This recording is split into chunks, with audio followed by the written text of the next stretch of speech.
Man, that was a lot longer than I expected, but still intense either way. Jeez Louise, that was horrifying. But awesome!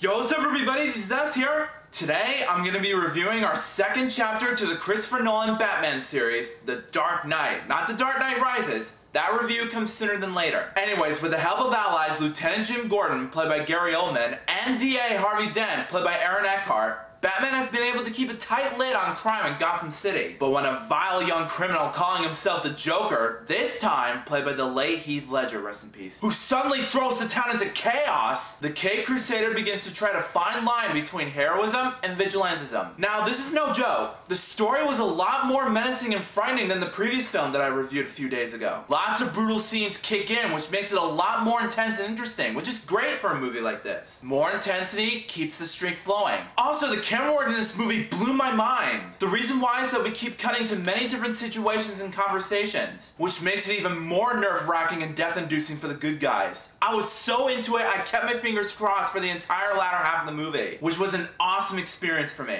Also, when I first saw that Heath Ledger was casted as the Joker before I saw this movie hours ago, now I'm thinking to myself, I wonder what will become of Jack Nicholson. Now I realize that Jack Nicholson's Joker was fine, but now that I thought about it, he came off as being a little too cartoony and comedic to the kids. This Joker, however, he was insane. I mean, when he first showed up, I was like, has he lost his mind right now? He's gone nuts. He has proven to me that Jack Nicholson is nothing on Heath Ledger, even though he passed away 8 years ago, right before this movie was released. Shocking, right? But still, Nicholson was funny. Anyways, also the action scenes were extremely practical than Batman Begins. Less CGI for a little bit means better quality, so props to Warner Brothers on that. And the direction for Christopher Nolan. How can I forget about that? He did a phenomenal job. He knew how to make every scene as tragic, dramatic, emotional, and action-packed as can be to make this film a true classic for more years to come. Also, the character development and articulation was incredible. Take Heath Ledger's Joker, for example. I did not expect him to be this chaotic and crazy. Someone had to put a stop to him because he is dangerous, which was awesome to see. In the end, The Dark Knight may not be better than Batman Begins for some people, sure, but for my opinion, it's still an awesome 3 hours of my experience, and I hope you'll accept the fact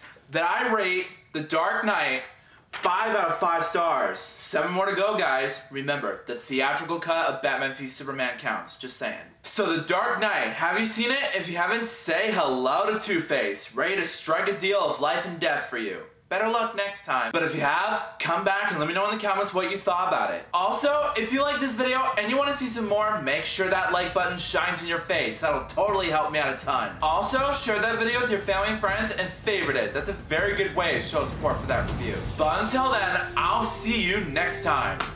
Peace out.